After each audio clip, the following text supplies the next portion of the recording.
All right, Michelle. So, of course, September is National Recovery Month with the motto, prevention works, treatment is effective, and people recover. So the key is preventing kids from starting up with drugs in the first place. So how do you do that when so many celebs portray that getting high is hot? Very We see true. this in the media all the time. We've seen Justin Bieber with a beer, I think it was. Rihanna's Rihanna. Instagram feed, if you even look at it at any given time, she's doing some kind of pot, smoking or eating or whatever.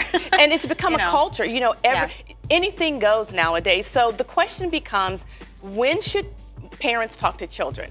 I think they should talk to them even before they see the signs. A lot of parents say, I'm not going to talk because, you know, I don't see my kid's a good kid. I'm not going to do anything yet.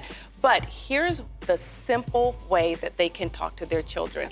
This is called a decision-making plan. And when we make decisions, one of the things that we want to do is weigh the pros and the cons. So what they're going to do is take a sheet of paper. This is the parents? Flip it, the parents.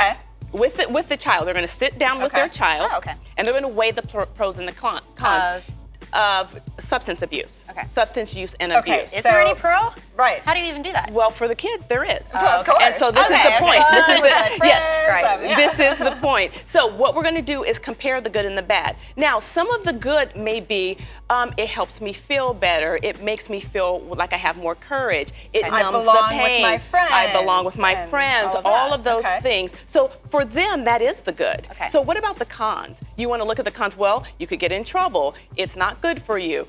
Maybe legal issues come into play. So all of those things, you want to weigh the pros and the cons, and then sit down and discuss these without judgment and without criticism. And I think when you're sitting down with your parents talking about drinking, it must sound kind of weird, like that's awkward, right? It is very, very awkward, and it's going to be awkward, but they have to have the hard conversations. And that's what the challenge is. That's why a challenge is a challenge. You're going to do something that you don't want to do. You're going to step outside of your comfort zone. And if parents are not taking the initiative and being very directive in talking to their parents, their children, no telling what their children are going to get into. And it's not just the drugs, it's the drinking too that we want to mention. It's the drinking, the drugs. That's the gateway drug, right? Absolutely. What should be the end goal of this conversation? Like, how do we want to leave it with the kids? We want to make sure that they understand the consequences and that there are consequences for their decisions. I like it. I love it. That's it. That's the challenge. Wonderful.